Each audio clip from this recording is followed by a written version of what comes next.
David says that he would have fainted if he had not believed. Let's stop there.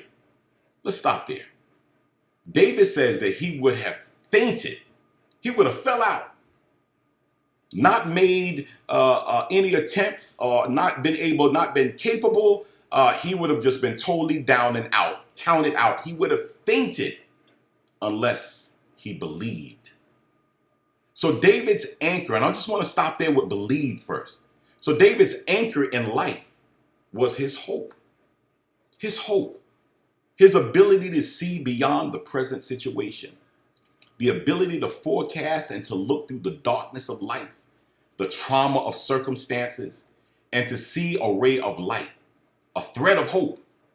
So in the fog of his own despair, in the midst of his own uncertainty, David had a mind that could penetrate the darkness of his own reality and believe for something beyond his present circumstances. But then we have to ask ourselves, but what was his hope? And what did he believe? You see, the verse says it so poetically. When it expresses it, it sounds like music to me. He says that he believed that he would see the goodness of the Lord. That's what he believed.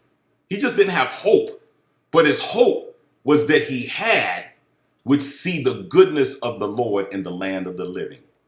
You see, despite the news media, despite the doctor's report, despite the current circumstances, despite my failing marriage, despite your child who was lost, despite being locked up or strung out, despite someone's financial situation, David says that he would have fainted in all of those circumstances if he did not believe that he could see the goodness that God would make of all of that stuff, all of the sickness that he saw around him.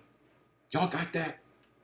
He just wasn't saying I would faint if I didn't see the goodness of God in the land of the living, like he was outside of it. No, David was inside of the trauma.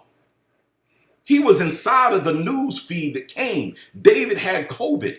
David had situations. David was impacted by this. And he said that I would have fainted if I had not believed that I could see the goodness of God. God, what good are you going to bring out of this? And God allowed him to see it and believe it. That I believe that even though he slay me, even though I'm in this treacherous situations, even though they're eating up my flesh, even though situations is coming and tearing me down, I would have passed out. I would have died, y'all. I would have been counted out for the down. They would have been putting me 6 feet under. David says I would have fainted had I not believed that I could see the goodness of God, that he would make in the situation, that he would take this circumstances. David's not just talking about the world just being wicked. Oh, it's a bad situation going over there for you guys. It's a bad situation. You know, I perceive as a prophet that God is going to use it for your benefit and for your well. No, David was talking about his circumstances. That he would not believe, he would have fainted if he not believed. He had to believe that he could see it, that he could see the goodness of God. What are you going to make of this? What are you going to do with this?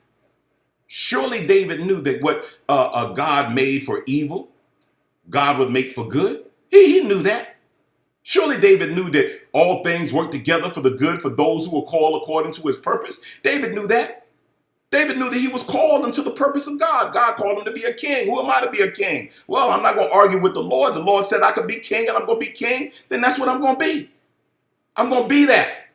But as God has put me in a position to be a king, Lord, you didn't tell me that they was going to eat up my flesh. You didn't tell me that my family was going to betray me. You didn't tell me that these circumstances was going to happen. You didn't tell me that people was going to come after me. You didn't tell me that my sons were going to be sleeping with my wives. Lord, you didn't tell me all of this stuff. And in the midst of all of this stuff, David said, I would have fainted, man. I would have gave up. And like, God, I can't deal with this no more. I'd rather go back and tend my sheep. David said, I surely know that I could see the goodness of God in the midst of the circle. It says the land of the living, but the land of the living is he is the living in the land. He is living in the land.